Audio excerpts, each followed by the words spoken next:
Assalamualaikum warahmatullahi wabarakatuh. Waalaikumsalam. Tabi pun, pemirsa iNews di rumah, episode Tabi pun kali ini kedatangan salah seorang tokoh spesial, tokoh fenomenal, yang pasti inspiratif. Beliau adalah salah seorang tokoh senior. Kita sulit mendefinisikan beliau sebagai apa bidangnya, tapi akan kita gali lebih jauh. Penasaran kan? Jangan kemana-mana, tetap di Tabi pun.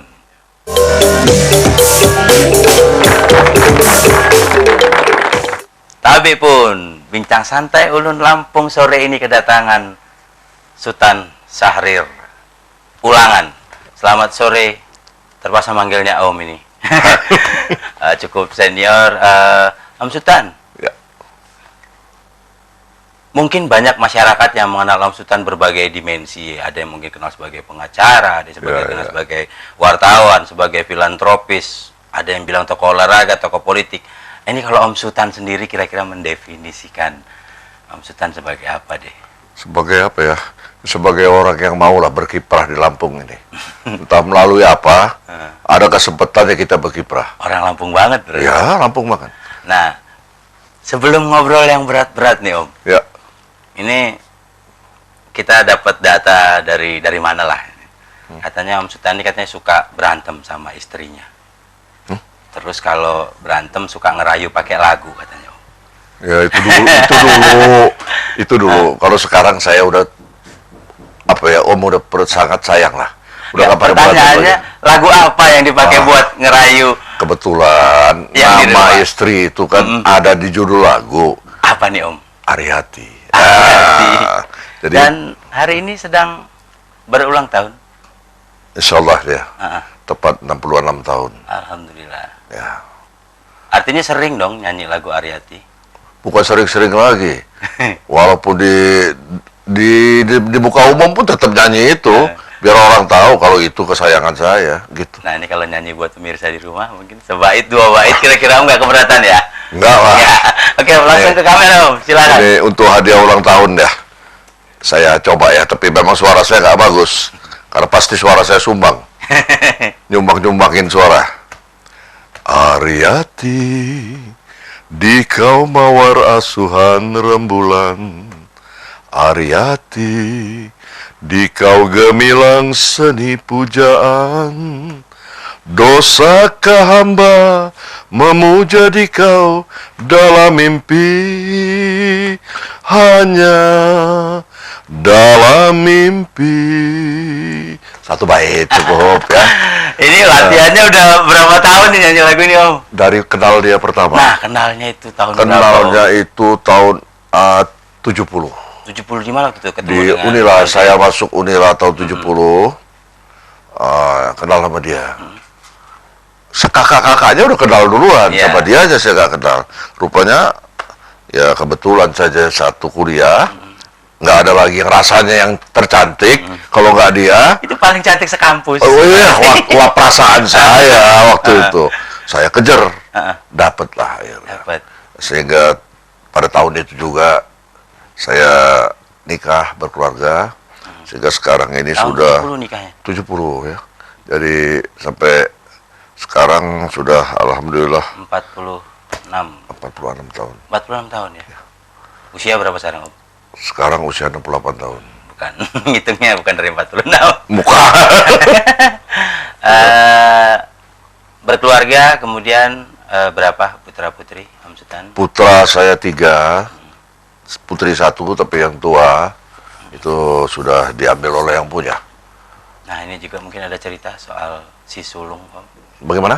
Soal si sulung mungkin ada cerita khusus. Ya, memang terus terang dari 4 saudara itu paling ganteng ya dia. Ya. Karena yang satu perempuan itu paling cantik. Kalau dia dari yang laki-laki, dia yang paling ganteng. Dan memang sopan-sopan sekali itu anak. Sangat luar biasa. Saya tidak bisa membaca tanda-tanda. Karena mau merokok saja, dia bicara dulu, "Pak, boleh saya ngerokok, Pak?" Pamit. Ya. Saya bilang tidak, dia tidak. Kalau yang dua ini kan enggak, bandel-bandel. Anak laki banget. Wah, yang ini anak laki banget, ngerokok aja dia. Nah, itu jadi rupanya diambil Allah ya, memang miliknya. Tahun berapa waktu itu Om? Tahun 92. Gimana waktu itu menyikapinya dari pihak keluarga? Oh, nggak apa-apa. Waktu itu saya Lebih ikhlas. melihat dia sudah tidak ada, saya langsung membaca innalillahi wa inna ilaihi raji'un. Karena memang semua milik Allah. Walaupun pada waktu itu mungkin agama saya sangat kurang ya. Tapi entah kenapa pada waktu itu, setelah saya menyebutkan innalillahi wa inna ilaihi raji'un, itu pikiran tenang. Saya yakin bahwa insya Allah putra saya akan menjadi penunggu saya kalau saya masuk surga kelak gitu ya. Nah, ini bicara keluarga nih Om. Ya. Ada salah satu tokoh di Lampung, tokoh terkenal, tokoh Lampung, Ibu Artalita Suryadharma. Oh, si Ayin ya. Ya, Bunda Ayin mungkin kalau. Ini ada apa ini? Kok nama keluarganya mungkin berkaitan nggak ini dengan Ada. Jadi suaminya itu namanya Akyong. Itu putra Yupeng ya, putra. Jadi ayah saya itu angkat saudara dengan salah seorang suami keluarga keluarga Tionghoa, yaitu Yupeng, Choi Yupeng ini. Dan itu keluarga itu kan disuruh rubah menjadi nama-nama Indonesia pada waktu itu. Ya. Itu mengambil nama saya Dharma. Jadi nama saya kan Sultan Syahrir Suryadharma. Kebetulan yang ngambil full nama Suryadharma itu adalah suaminya si Ain. Jadi si Akyong itu jadi Suryadharma. Jadi pertanyaan masyarakat soal bahwa apakah nama itu ada hubungan. Ada ya. Ada hubungan. Jadi saya saudara angkat. Karena waktu kalau adat Lampung ya, seangkonan lah mungkin ya. Istilahnya. Jadi kami itu kalau tidak pakai prosedural, tapi nurut dari ayah, karena itu kan wajib Islam itu untuk menggalang silaturahim ini. Jadi kita meneruskan. Jadi saya dengan mereka dan keluarga putra-putrinya, saudara angkat ayah saya itu tetap saya baik. Jadi betul-betul rasa keluarga, kayak anak si Akyong Ayin ini seperti keponakan saya sendiri.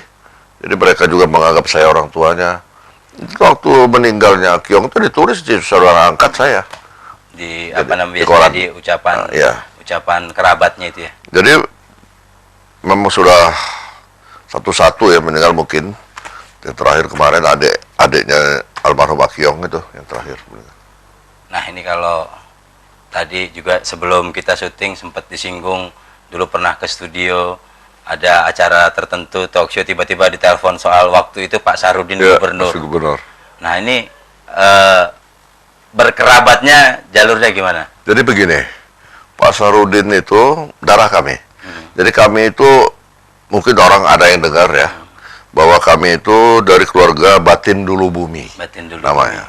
Itu melahirkan 5 keturunan, yaitu yang tua itu keluarganya yang sekarang jadi apa ini? Lembah Hijau. Nah, ini dari pihak perempuan.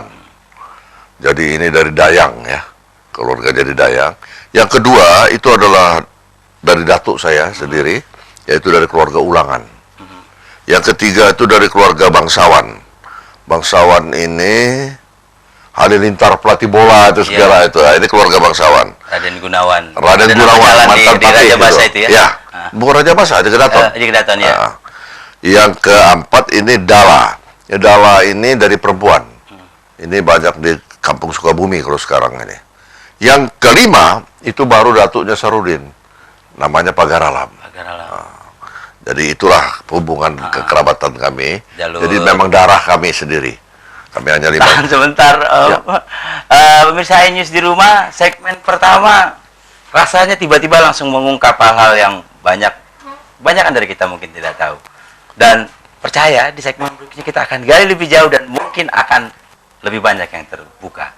Jangan kemana-mana, tetap di Bincang Santai Ulun Lampung. Tabi pun.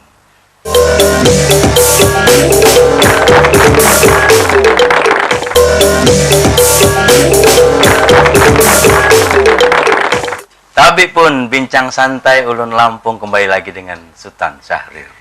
Om, ini kita mulai bicara yang agak ganti dengan ini. Ini tadi sempat di penghujung bercerita soal apa namanya kerabatan macam-macam. Ini sekolah Suryadharma. Ya. Itu apa lagi ceritanya, Om? Jadi ini lain lagi cerita, lembaran baru lagi. Jadi ibu saya itu, mungkin masih banyak yang tahu, Ibu Rohani Johan, itu terakhir beliau adalah guru, pendidik ya. pendidik. Dari awal dia pendidik.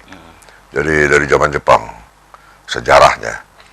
Beliau terakhir adalah kepala SD Teladan di Rawalaut itu. Sekarang SD Negeri 2. Itu sebetulnya, itu bukan SD Teladan. Sebetulnya saya baca SK-nya, bahwa ibu lah yang jadi guru teladan. Tapi waktu zaman Pak Alimuddin, itu SK itu dari Pak Alimuddin, wali kota, bahwa ibu itu jadi guru teladan. Pak Alimuddin selalu mengatakan itu tepat SD Teladan gitu. Itu sejarah kenapa SD itu sekarang dikenal sebagai SD Teladan. Ya. Bukannya SD-nya, ibunya tadi, tapi akhirnya memang yang terbaik. Karena sekitar ibu masih hidup, saya ingat itu ada Bupati Bambang Tagabos. Itu adalah peserta yang mewakili SD Teladan, SD 16. Pak Bambang Kurniawan ya? Itu wakilnya SD 16. Teladan. Apa SR apa SD waktu itu ya, 16, untuk mengikuti cerdas cermat di televisi Republik Indonesia. TVRI kan baru satu. Zaman itu kalau udah ikut cerdas cermat itu nomor 1 Indonesia. SD SR 16 itu, SD Teladan itu. Jadi SD Lampung sudah juara nasional. Juara, kenapa? Dan wakilnya Pak Bambang Kurniawan. Ya, salah satu. Wah, ini cerita yang menarik. Itu sejarah itu. Jadi kenapa saya katakan gitu? Karena ibu itu orangnya tidak pernah puas, ibu saya. Pada waktu pertama mengikuti cerdas cermat itu diselenggarakan oleh orang tua murid dan guru, orang tua murid. Jadi mereka sendiri yang mencari mensortir siapa yang peserta, kalah. Ibu nggak bisa terima. Saya manggilnya mami. Mami nggak bisa terima. Penasaran dia, almarhum Pak Herwan Ahmad mau mendanakan waktu itu. Maka anaknya memang pintar. Ayahnya Pak. Waktu dipanggil Bambang untuk ikut, ayahnya langsung berpartisipasi, sehingga biaya-biaya itu banyak dari almarhum Pak Herwan Ahmad. Ya. Waktu itu beliau udah sekda ya? Belum ya? Belum, masih pegawai, masih kepala dinas apa begitu waktu itu. Sehingga menang. Saring-saring, pokoknya menang. Disitulah kebanggaannya Lampung waktu itu. Juara cerdas cermat tingkat nasional. Tingkat nasional loh. Nah di situ Pak Alimuddin melihat itu segala, oh ini luar biasa ini. Karena bisa menyaingi sekolah yang memang kuat, sampingnya Saverius. Iya. Itu bisa disaingi oleh pada waktu itu. Nah kenapa saya ada nama Surya Dharma sekolah itu? Karena ibu itu pensiun. Pensiun tapi jiwanya sebagai seorang guru, ini tidak mau berhenti. Pengabdiannya itu tidak mau berhenti. Akhirnya mendirikan sekolah SMP. Tahun berapa itu? Beliau masih kepala SD Teladan. 60. Saya lupa itu ya. 60, 70. Meninggalnya aja 96. Tahun 80-an itu ya. 80-an ya. 80-an, tapi sebelumnya 70 78 begitulah. 70 78 79 itu. Beliau di SD Teladan itu sore dipinjam untuk SMP. Kenapa Surya Dharma? Karena nama saya diambil. Itu tadi. Jadi gak susah-susah cari lagi, ya sudahlah. Ke Dharma Bakti belakangnya. Jadi Surya Dharma ada. Gitu. Jadi kira-kira kenapa timbul nama Surya Dharma, ya itu. Karena ibu terlalu sayang sama saya. Anak tunggal ya. Kesayangan. Nggak ada nama lain lagi, ya nama itulah dipakai. Itulah kira-kira. Nah ini juga kalau buat kami-kami lah yang mungkin waktu itu kecil bujangnya tahun 90-an. Terus ada nama Yosef Yai sekolah di Surya Dharma PSBL. Itu apa ceritanya nih Om? Kenapa ada pemain PSBL sampai sekolah di sana? Banyak ya sekolah di SD di Surya Dharma itu. Itu komitmen apa yang ingin ditunjukkan? Memang saya udah bicara dengan Pak Jimo kebetulan pada waktu itu, Dr. M. Jimo, bahwa kita harus mengangkat satu, apakah budaya Lampung, apakah olahraga di Lampung, antara lain itulah. Jadi petinju ada yang sekolah di tempat kami. Petinju waktu itu. Oh, banyak, saya lupa itu. Tapi tidak sampai. Pokoknya kalau yang ikut PON berprestasi itu saya ambil, dibina, ditampung ya. Termasuk Ramses Nainggolan. Ramses Nainggolan. Itu pernah jadi juara tahun 91 atau 92. Games ya kalau nggak salah ya. Juara internasional. Presiden Cup. Presiden Cup. Itu banyak lupa orang-orang di sini. Saya aneh pembinaan olahraga tinju khusus ya. seorang yang begitu berprestasi tidak dipakai, misalnya sebagai pelatih atau penasehat itu aneh saya. Saya membina dia dari waktu itu keadaannya dari DKI itu lagi ambruk. Jadi dia petinju, tapi betul-betul lagi jatuh. Mungkin karena di sana membinanya kurang ini. Ada almarhum namanya Buce. Buce ini petinju, mantan petinju yang sekarang jadi waktu itu mengurus tinju di Jakarta. Dia panggil saya, bang, ada petinju nih bang. Petinju bagus nih. Bagus. Dia berbakat tapi gak ada yang ngurus. Nah saya pada waktu itu adalah pengurus Pertina, salah satu pengurus Pertina. Zaman Pak Hendro Priyono. Pak Hendro Priyono yang sekarang jadi mantan penasehat, kepala BIN. Iya, penasehat Pak Jokowi ya. Ya, sekarang dia penasehat. Beliau waktu itu udah dan rem di Lampung. Di Lampung. Karena waktu itu yang betul-betul berkiprah dalam dunia tinju ini almarhum Damita Hari, ya, saudara Iwan Sapri itu. Yang begitu-begitu tidak banyak lah. Nah, saya ikut berkiprah, saya coba. Diajak jadi pengurus, sebetulnya saya tidak terlalu suka ngelihat yang begitu berdarah-berdarah begitu kan. Tapi pada waktu itu entah kenapa, waktu Ramses saya ambil, saya janji pada dia. Ramses, kamu berprestasi, saya sekolahin kamu, sampai kamu selesai, mudah-mudahan kamu bisa tinggal sama saya, berumah tangga dan sebagainya. Karena apapun namanya, kamu adalah anak saya. Mungkin karena cambukan begitu dari saya, atau rayuan ya mungkin ya, rayuan gombal ini, dia akhirnya jadi juara. Presiden Cup. Piala Presiden ya waktu itu namanya. Tapi itu punya cerita. Saya dengan Pak Rohata almarhum, Pak Rohata itu gila olahraga. Saya diajak ke Surabaya pada waktu itu, kejuaraan nasional apa begitu saya lupa. Itu Ramses tidak dapat apa-apa. Kenapa waktu itu? Kalah semua. Karena petinju-petinju lain kan lebih hebat. Saya nangis. Saya ngadep Sekjen PB Pertina waktu itu Pak Hamidi Harun. Saya ngadep, Pak, bantu saya Pak. Saya keluarkan biaya asal Ramses itu bisa masuk TC saja untuk Presiden Cup ini. Sebelumnya itu ya? Sebelumnya. Dia kalah tidak masuk dia. Saya ngadep. Tolong Pak, saya bilang, saya nangis. Pada waktu itu Ketua PB Pak Raja Guguk Wakasat. Ya nanti saya bicarakan lah. Semua biaya saya Pak. Udah selesai semua, dia perapat, dipanggil saya. Pak Sultan jadi. Itu Ramses bisa masuk. Tapi dibuat grup baru lagi. Jadi ada tim A, B, C. Nah dia yang terakhir. Nah ini saya udah berpikir bahwa anak saya ini, Ramses Nainggolan ini, akan menjadi sangsak hidup. Sekedar ini doang. Ya, karena yang ini kan yang berprestasi semua. Ya. Saya bilang, Ramses kamu jangan mundur. Apapun yang terjadi, hadapi kenyataan. Pada waktu dia latihan, dia masukin TC, ternyata satu-satu digugurkan mereka. Dikalahin. Jadi sparing, tapi jadi jatuh. Akhirnya dialah yang muncul. Kelas bulu. Kelas bulu waktu itu. Tahan sebentar, Mas Sultan. Pemirsa di rumah, segmen kedua kembali menceritakan hal yang mungkin tidak banyak orang tahu dari seorang tokoh sekaliber Sultan Syahrir. Segmen berikutnya masih kita akan gali lebih jauh, bincang santai Ulun Lampung akan kembali lagi. Tapi pun.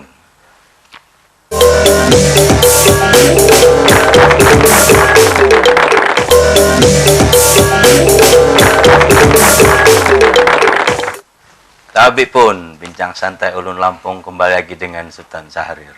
Om, jadi ceritanya dulu Ramses Nainggolan itu sebetulnya hampir nggak ikut, Ya. nggak lolos seleksi. Terus ceritanya gimana, Om? Saya datang ke Sekjen PB itu, Pertina. saya minta. Akhirnya dikabulkan, tapi ya jadi grup yang paling buntut. Ya, sebagai sparing saja. Ya. Sebetulnya jadi sangsak dia sebetulnya itu rencana pasar saya tidak kecewa saja. Ternyata berbalik dengan semangat yang sangat tinggi, yaitu untuk bagi yang muda-muda sekarang tidak usah pernah takut, hadapi semuanya. Dan kalau nggak salah era itu petinju Indonesia itu bagus-bagus. Wah hebat-hebat semua. Iya. James Makawimbang, James Makawimbang. zaman Harimau Timur. Mungkin sekarang kakaknya juara dunia kita Daud Yordan, Damianus Yordan ya waktu itu ya. Oh, banyak sekali, saya udah lupa ya waktu Ilham itu. Lahia, Adrianus Tarore. Luar biasa lah waktu itu. Dari Papuanya, dari Irian waktu itu. Ambon biasanya. Iya Ambon, dari Kupang. Luar biasa semua. Saingannya sangat berat sekali. Tapi bisa anak saya Ramses jadi juara. Itu yang tidak disangka. Orang di Senayan ya, tempat pertandingan. Waktu Ramses dipanggil itu semua nyorakin. Saya selaku ayahnya, wah sakit hati sekali dengar itu. Karena mungkin juga waktu itu publik tinju tahu Dia betul-betul masuknya. Lawan dia adalah juara Asia, seorang militer dari Filipina. Lawan dia, tapi akhirnya kalah. Bisa menang. Bisa menang Ramses. Baru orang diam di situ. Semua membungkam itu harus pakai prestasi Om ya. Ya. Nah ini dunia olahraga, saya nggak bisa menghitung itu Om Sutan itu berapa kali jadi pengurus di KONI. Udah nggak tahu lagi lah, udah. Om Sutan aja nggak tahu ya. Ya. Nah ini memang punya ketertarikan khusus dengan dunia. Apa cuma tinju aja kebetulan atau dengan dunia olahraga atau Lampung secara umum? Saya bicara olahraga ya. Olahraga yang jangan waktu itu kan sekarang golf itu baru semua baru. Padahal itu olahraga yang tradisional lah sifatnya. Itu sangat menarik kayak bulu tangkis, bola. Karena saya dekat lapangan rumah. Jadi tiap sore itu lihat orang main bola itu. Ada klub legend juga. Ada IPC dulu kan Indonesian Football Club di Roma jadi IPC, Ikatan Penggemar Sepak Bola Enggal gitu kan. Nah, jadi kita udah dapat pengaruh dari kecilnya suka olahraga gitu. Jadi hobi olahraga. Jadi hobi karena suka tadi jadi hobi gitu kan. Apalagi tiap hari melihat Burhanuddin sebagai kiper luar biasa. Resmi tahu. Menarik gitu. Ayo kita ikut-ikutan dulu lah jadi anak gawang lah.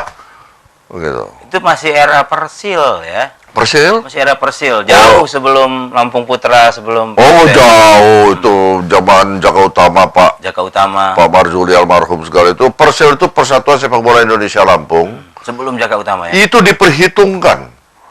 Karena waktu itu lapangan tempat pertandingan itu lapangan Enggal. Jadi lapangan Enggal yang sekarang ini. Yang sekarang ini jadi separohnya itu untuk apa itu? Gor itu. Itu lapangan Enggal itu dulu ada tribunnya. Kalau tanding bola ditutup seng, dipagar seng. Dipagar seng. Jadi bukannya kayak stadion, jadi pagar betul-betul. Kayak pasar malam ya Om ya. Mendadak begitu nanti selesai bola bongkar lagi kan gitu. Dipakai juga untuk latihan. Udah tuh di Brimob ada juga lapangan, ada lapangan merah yang sekarang lapangan Korem. Tapi untuk pertandingan nasional itu lapangan Enggal. Lampung itu selalu banyak tamu. Waktu itu dari kiper Indonesia dulu yang terkenal ini. Tahun berapa nih Om? Wah, tahun 60-an ya. Siapa itu kipernya? Itu karena penalti jebol oleh seorang pemain bola Lampung namanya Katijo. Katijo itu pegawai kereta api, badannya tinggi besar hitam. Itu Sailan, kiper itu Sailan namanya. Itu kiper nasional itu. Kaliber internasional. Jebol, ditendang bola sama si Katijo. Pulang. Ganti kiper lagi dia pulang dulu gitu. Malu dong ya. Malu. Udah itu banyak sekali. Zainal. Jadi di Enggal yang sekarang udah jadi pasar seni, gor dan lapangan tempat softball gitu ya. Kalau bulan puasa untuk orang dagang gitu. Itu dulu sangat hidup sekali. Lampung itu luar biasa olahraganya. Dan pertanyaan berikutnya Om, orang itu kenal Om Sutan sebagai pengacara. Ya. Nah, ini tadi kita udah bicara yang sedemikian yang orang mungkin tidak tahu nih. Kalau pengacara mungkin banyak, tapi ada cerita juga soal pengacara nih Om. Jadi saya dulu awal kerja di kejaksaan. Jadi jaksa? Ya, tahun 72. 72. Berarti pegawai negara? Jaksa? Dia pegawai negeri saya. 88, 85, 86 saya mundur. Mundur dari jaksa? Bukan 86. 88 saya mundur. Dari kejaksaan. Karena mau pindah-pindah itu, saya kan udah meninggal anak. Jadi berpikir, pengen deket anak ya. Saya mundur. Kebetulan, pada waktu sebelum saya mundur, ada ujian pengacara. Pengacara itu masih di pengadilan waktu itu. Saya ikut ujian. Alhamdulillah lulus. Apa dilulusin, apa lulus, ini, pokoknya lulus lah. Waktu itu Pak Munarso lah, ketua pengadilan negeri. Pengadilan tingginya. Pengadilan tinggi ya. Kalau tidak salah itu. sehingga saya lulus. Waktu mau dilantik, saya tidak boleh merangkap sebagai pegawai negeri. Oleh sebab itu saya mundurlah. 87 saya mundur, 88 saya mundur. Jadi 87 saya mundur ya. 88 baru boleh mundur. Jadi pada waktu itulah saya dilantik. Jadi sebelumnya jaksa, terus jadi pengacara, ya. dulu ganti musuh nih. Jadi bukan ganti musuh. Kalau satu profesinya mewakili negara, sekarang kita mewakili masyarakat. Mewakili masyarakat. Jadi coba cari pahala lah. Cari pahala aja. Kenapa? Kayak sekarang ini kan penegak hukum kita sulit kan. Ya pengacara juga penegak hukum. Mau cari pahala itu sulit. Iya. Sekarang ini terus terang kita sulit. Ya. Karena timbul pemeo juga. Ini maafin ya. Pemeo bahwa kita sekarang ini bukan kalau ke pengadilan bukan mencari keadilan, minta dihukum. Itu timbul pemeo-pemeo seperti begitu. Ada orang yang merasa gak korupsi. Pokoknya kalau sudah kena korupsi mesti dihukum. Jadi seakan-akan timbul label kalau lu udah diperiksa korupsi lu kena lo. Nah ini timbul kadang-kadang stigma langsung gitu ya. Apalagi penegak hukumnya misalnya KPK kan ngelihat ada bebas, korupsi bebas, itu mulai dicek apa namanya diperiksa-periksa kekayaan dia ini. Jadi orang takut. Jadi tidak nyaman. Jadi nggak nyaman. Kalau sekarang saya terus terang aja sebagai pengacara pun tidak nyaman. Dunia hukum, dunianya jadi. Udah nggak keluar-keluaran. Kenapa? Yang memberi contoh tidak baik itu ya kita juga. Tokoh-tokohnya ini ya. Jadi orang banyak tidak tahu. Maka sekarang saya bilang sama kawan-kawan, kalau mau cari keadilan, coba aja damai aja lah. Salaman aja. Iya, salaman ini aja. Ini pengacara yang ngomong. Ya, saya tidak tutup-tutup memang keadaannya. Sekarang kadang sedih. Nah, kalau semua orang salaman, pengacara nggak ada kerjaan, Om. Nggak apa-apa. Karena rezeki itu dari Allah. Amin, amin, amin. Saya yakin.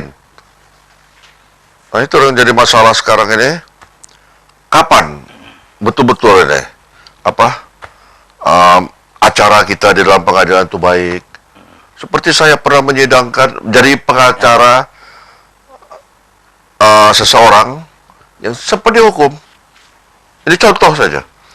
Karena dilaporkan oleh saksi korban seorang tokoh di Lampung. Hanya karena tokoh. Saya tidak sebut namanya. Tahan sebentar, Om. Kita lanjut dengan segmen berikutnya. Pemirsa iNews di rumah, mengulik seorang Sultan Syahrir memang kemudian kita akan masuk ke dimensi-dimensi yang sedemikian luas. Kadang mengagetkan juga kan. Dan segmen berikutnya kita akan gali lebih jauh, jadi jangan kemana-mana, tetap di Bincang Santai Ulun Lampung, Tabib pun.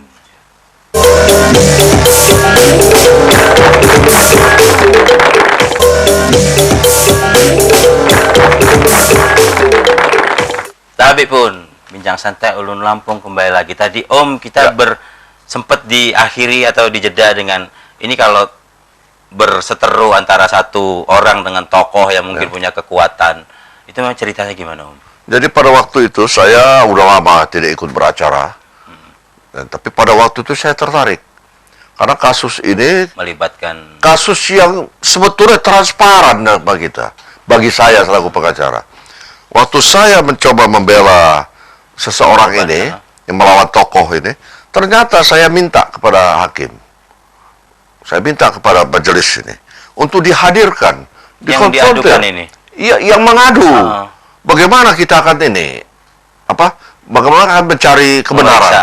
Kalau hanya berdasarkan pemeriksaan, ya bisa saja diatur yang meriksa. Manusia biasa kok mereka.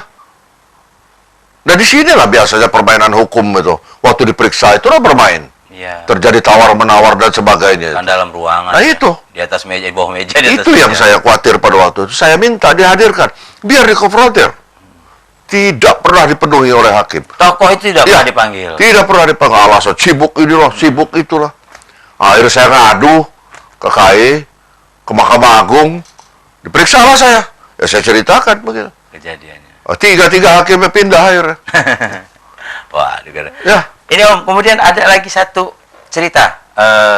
Mungkin beberapa orang kenal Om Sultan sebagai seorang pengacara ketika kasus Tarangsari. Ya. Ini apa lagi ceritanya nih, Om? Saya pada waktu itu baru jadi pengacara. Jadi ketua Ikatan Penasihat Hukum Indonesia. Baru jadi tapi langsung jadi ketua nih. Ya, karena waktu itu belum banyak kali ya wajarnya. Banyak sih sudah lumayan ya. Udah saya lah jadi ketua. Entah kenapa terjadilah peristiwa Talang Sari. Nah, kita tertarik dong. Soalnya ini bukan sekedar level lokal nih, udah internasional itu. Kita tertarik ya pada waktu itu. Saya mencoba menghubungi Korem, kebetulan kenal dengan Pak Hendro. Pak, saya bilang, karena ini kepentingan manusiawi, kepentingan hukum, mereka harus didampingi oleh pengacara. Betul. Sebentar Om, itu tahun segitu berkomunikasi dengan Korem, apalagi untuk kasus yang sedemikian sensitif itu kan bukan hal yang gampang Om. Wah, bukan, karena di situ masih terjadi pada waktu itu polisi saja masih, maaf itu masih di bawah militer ya? Waktu itu. Jadi, tapi kebetulan Pak Hendro itu orangnya terbuka. Jadi ya silakan, hubungilah mereka di LP. Saya bawalah anggota, termasuk almarhum Volta jadi Panglima. Ya.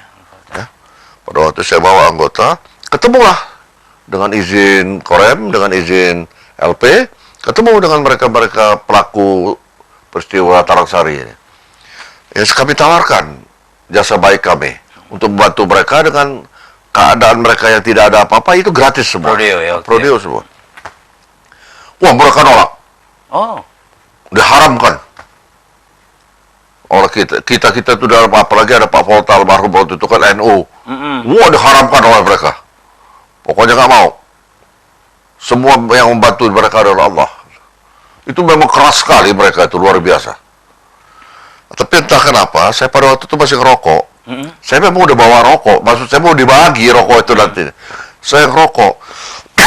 Mungkin mereka pada waktu itu, Tuhan nolong, bahwa mereka itu sangat ingin ngerokok, rokoknya nggak ada gitu. Iya, dalam tahanan. Jadi datanglah, Pak, minta rokoknya Pak, kata. Nah, terjalin komunikasi pada waktu itu. Ya Tuhan semua yang ini. Awal dari rokok bisa komunikasi. Bisa komunikasi. Akhirnya mereka ada beberapa yang mau. Dari awalnya sedemikian keras tadi. Dibantu. Wah, tapi sidangnya itu luar biasa. Iya. Luar biasa. Nah, kebetulan saya itu dapat seseorang yang namanya Mulyadi. Mulyadi ini, menurut hemat saya, ini tidak ikut-ikutan. Tapi ditangkap. Keikutan aja dia ini. Jadi saya tanya sama kawan-kawannya yang lain, Mulyadi ini anggota kalian? Bukan, dia bilang. Ditangkap di Jakarta, dibawa ke sini. Kenal nggak kadang? Enggak, kata. Nah, makin yakin dong. Korban ini? Ya. Saya nggak ada Pak Hendro pada waktu itu. Pak Hendro, saya bilang, ini ada satu, Pak, yang saya tangani. Saya rasa itu tidak salah, Pak. Ini ceritanya begini-begini. Apa jawab Pak Hendro? Kan, upayain bebas dong. Pak Hendro bicara. Waktu itu upayain bebas dong, kata. Kalau begitu. Karena nanti saya dihukum sampai di atas, kata. Ini mungkin banyak orang yang nggak tahu kan? Nggak tahu. Pak Hendro Priyono kadang-kadang suka dapat stigma negatif soal kasus Talang Sari kan? Terus saya bilang, saya nanti dihukum sampai yang di atas. Yang di atas itu siapa, Pak? Mas, saya panggil. Yang di atasnya siapa, Mas? Yang nyiptain saya. Oh, saya kira atasan. Kalau atasan saya nggak terlalu peduli begitu, kata dia. Tapi kalau nyiptain saya, hukum saya jadi apa, kata. Nah, dari situ saya mulai. Ya namanya kita pengacara, pendekatan dengan jaksa, dengan ini saya semua. Saya lihat keadaannya dengan kesaksian. Akhirnya alhamdulillah dibebaskan. Mulai dibebas. Dan sidang itu sorotannya sedemikian. Wah, sampai ke Amerika segala. Saya didatangkan wartawan asing sebagainya. Om Sultan terkenal jadi pengacara. Wah, jadi ngetop. Baru jadi pengacara udah ngetop. Akhirnya jadi pengurus pusat, saya kan dipanggil. Wah, saya bilang ini luar biasa. Akhirnya kan banyak terjadi pemberontakan pada waktu itu di Aceh dan sebagainya. Itu kita jadi contoh. Kita jadi pengacara, dia jadi contoh mereka. Bagaimana Bang, gini-gini. Bagaimana Pak Sultan, gini-gini. Ya, alhamdulillah. Dan memang terbukti waktu itu, saya merasa bahwa Pak Hendro itu sendiri tidak seperti apa yang disangkakan orang. Iya. Ya, serius saya.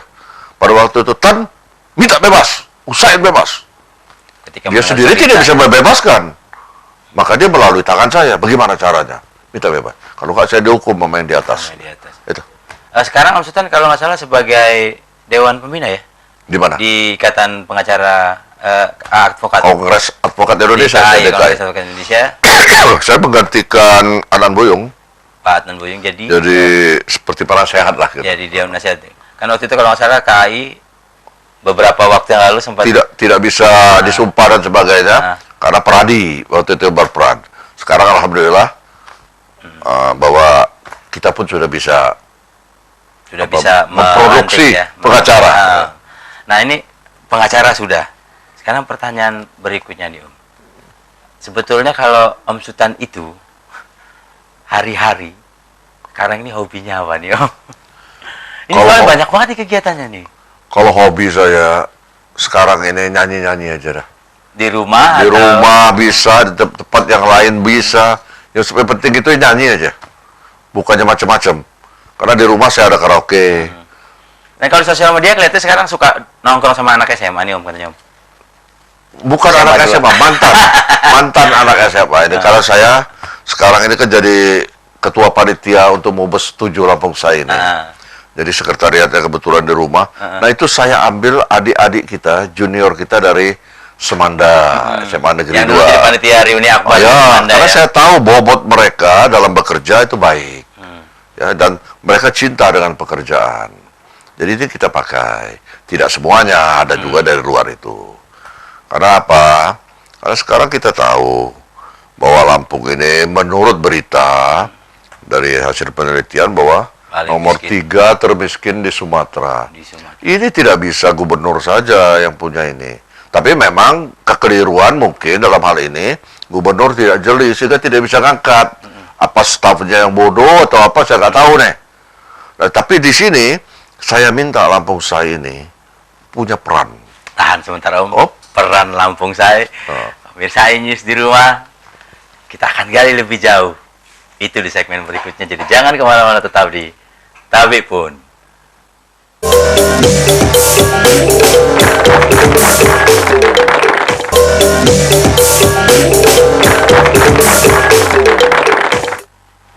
Tabik Pun, bincang santai Lampung kembali lagi setelah kami break agak cukup lama, datang dengan lebih segar. Om Sutan, penghujung segmen keempat tadi kita sempat bicara soal sebetulnya Lampung Sai itu apa, dan beberapa tahun kebelakangan ini Om Sutan jadi salah satu lokomotifnya Lampung Sai.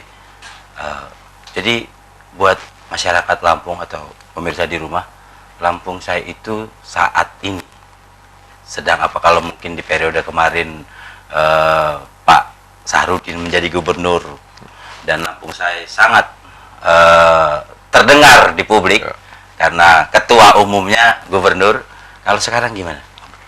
Sebetulnya tentang ketua umum itu bukan gubernur dan tidak gubernur, karena Lampung Sai ini dulunya memang tidak pernah dikenal di Lampung.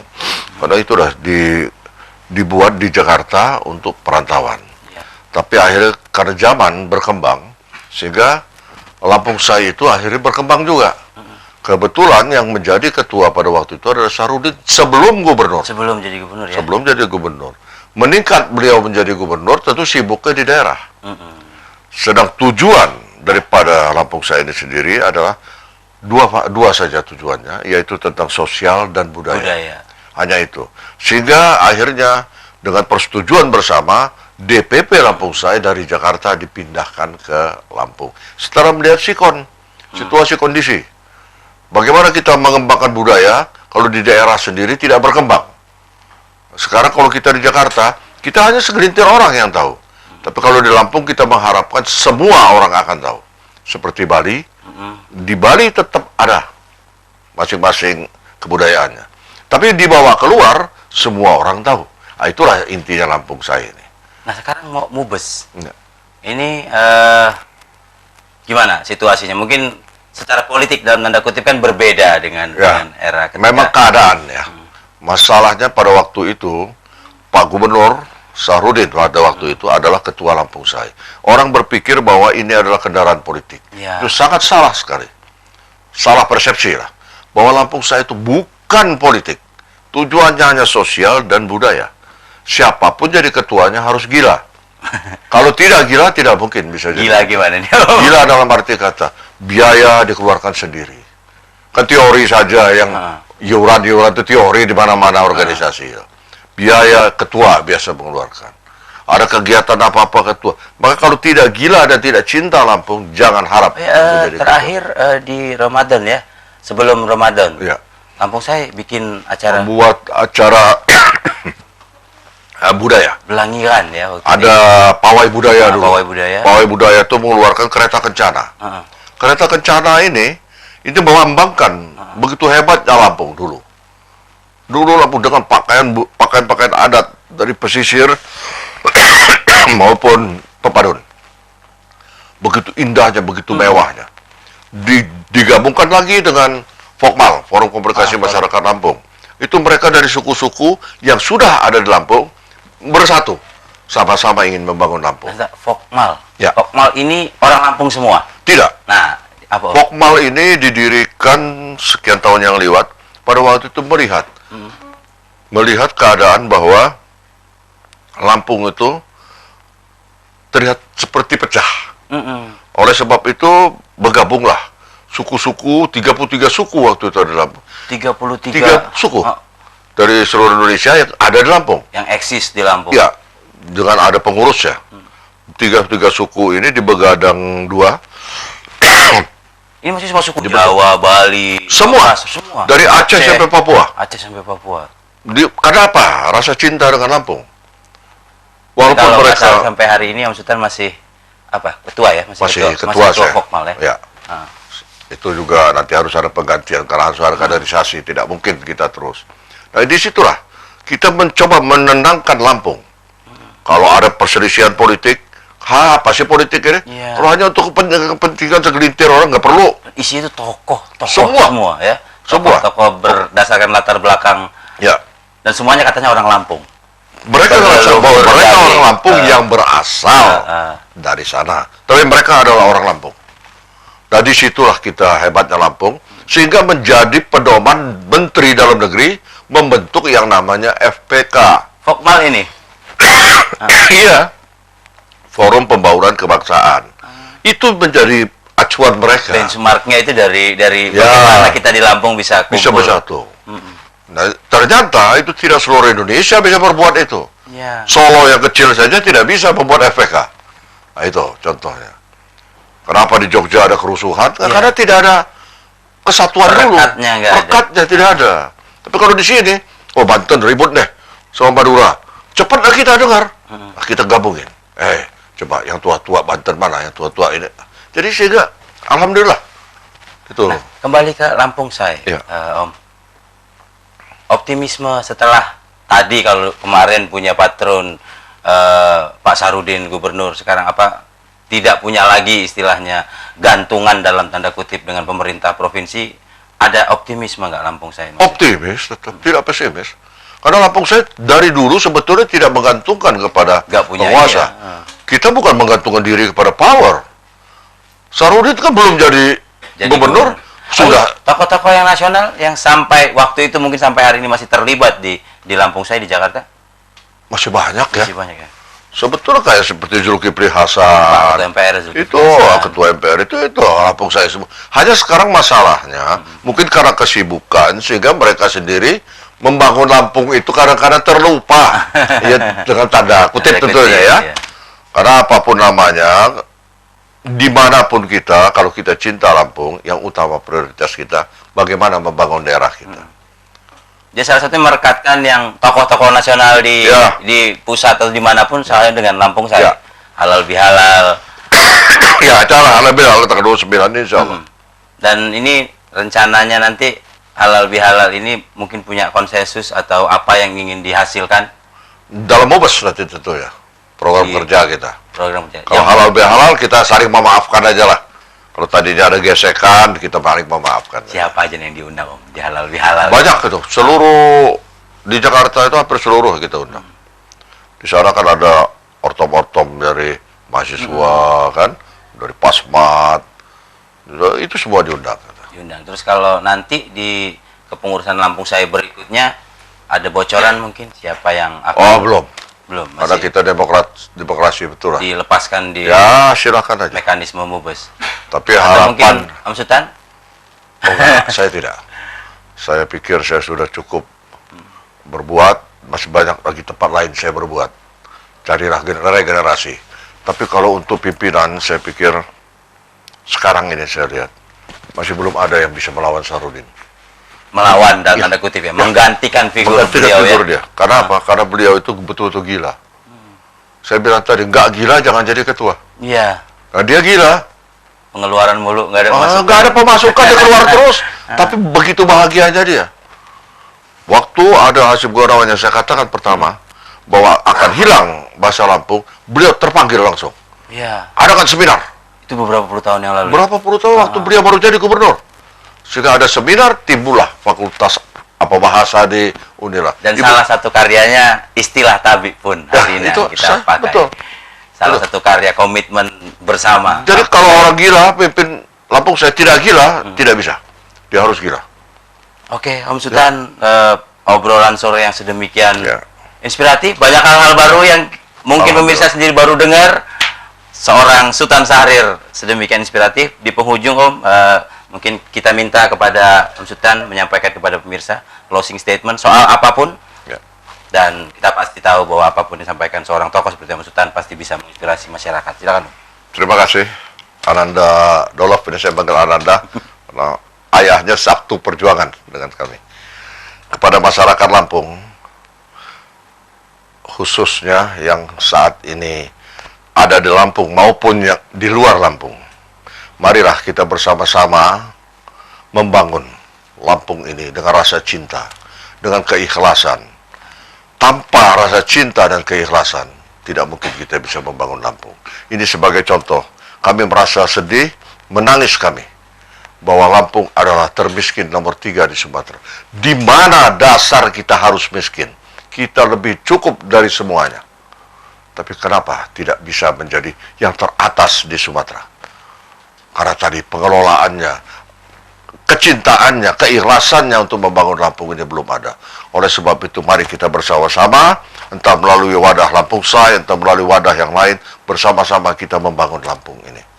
Itulah harapan kami, dan kami atas nama, saya mengatasnamakan keluarga besar Lampung Say, masih dalam bulan Syawal ini, kami mohon maaf lahir dan batin kalau ada kekeliruan selama ini. Atas nama Ketua Umum kami, Pak Sarudin, salam untuk seluruh masyarakat Lampung. Terima kasih. Wabillahi taufiq wal hidayah. Wassalamualaikum warahmatullahi wabarakatuh. Tabi pun. Ya pun. Pemirsa iNews di rumah, 1 jam penuh kita bersama seorang tokoh Sultan Syahrir yang ternyata sedemikian multidimensi, sangat lengkap, sangat kaya wawasan, dan senioritasnya juga sudah sangat diakui di Provinsi Lampung. Di edisi berikutnya, Kerabat Tabik pun tetap akan mencari tokoh-tokoh Lampung, ulun-ulun Lampung yang berprestasi, yang fenomenal, yang bisa menginspirasi masyarakat. Jadi kalau kami hadir, jangan sampai absen. Bung Dolop dan seluruh kerabat kerja hari ini pamit. Assalamualaikum warahmatullahi wabarakatuh. Tabik pun. Iya pun. That's it.